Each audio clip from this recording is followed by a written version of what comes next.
Ladies and gentlemen, excellencies, in 1945, the end of the Second World War was greeted with celebrations, and hopes were placed in a new era of peace and cooperation, embodied by the creation of the United Nations. However, those hopes were soon overshadowed by the onset of the Cold War. When it ended in 1991, we once again dared to believe that this would pave the way to the vision of lasting peace, security and cooperation as enshrined in the UN Charter. Sadly, that vision has not materialized. In fact, the situation has worsened, and here is why. Firstly, the Security Council, envisioned as the very pillar of collective security, is failing to meet the expectations of the world, if it ever has. The Permanent Five were supposed to be role models for the rest of the world working for peace. Some work in their own interests instead. Secondly, the promise of the Sustainable Development Goals is faltering. Progress is lagging, and with cuts in development assistance, millions of the world's poorest are pushed further away from the access to even the most basic services.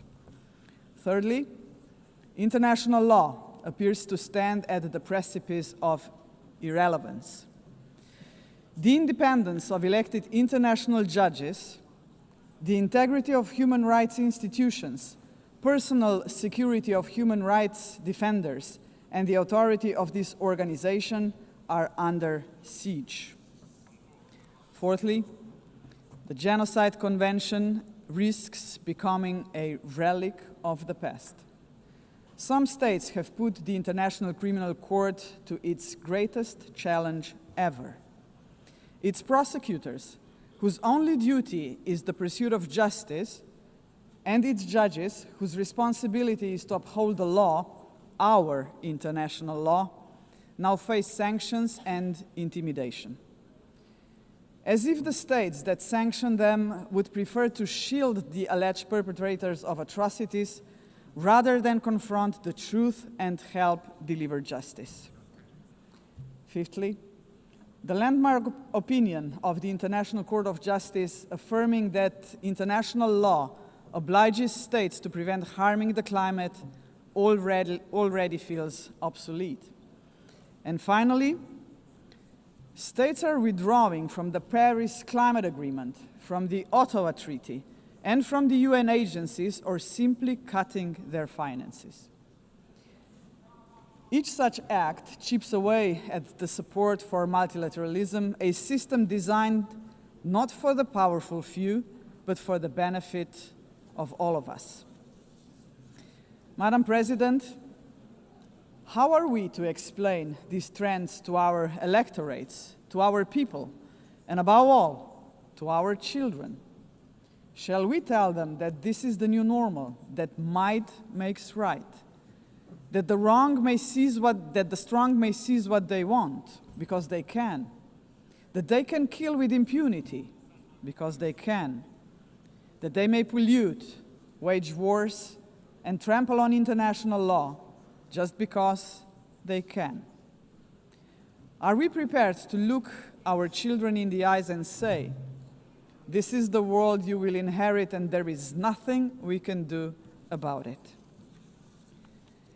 With the adoption of the Pact for the Future last year, we have charted a path toward a stronger, more forward-looking United Nations. But we must now create the conditions to fulfill our commitments. One way forward is to establish a permanent advocacy network to give the pact unconditional, sustained political support. To this end, I propose the creation of a global forum for the future, an inclusive movement of states committed to multilateralism, mutual respect, and the defense of our shared vision. A movement determined to stand up for the pact and drive its implementation at every level. As states consider how to implement the Pact for the Future, some solutions may be seen as inconvenient today, but in the long run, Ladies and gentlemen, they are not optional. They are systemically necessary.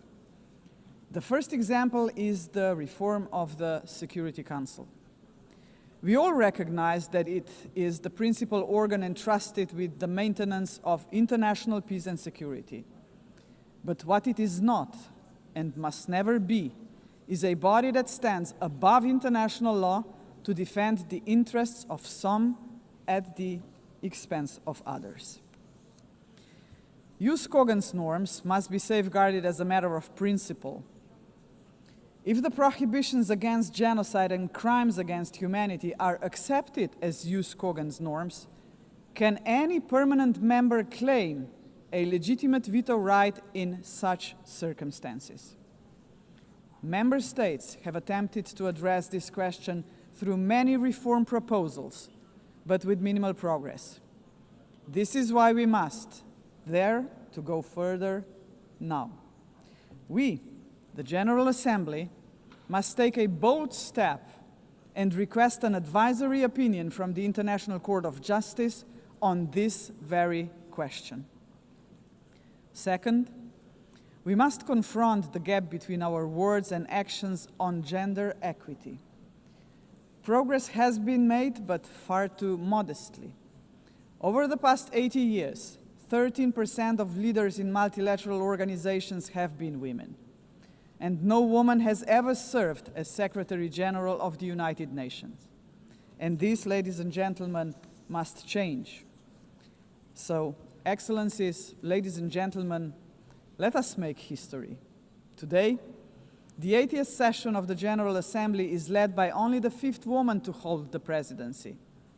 By the end of this session, she would be joined by a Madam Secretary General-elect,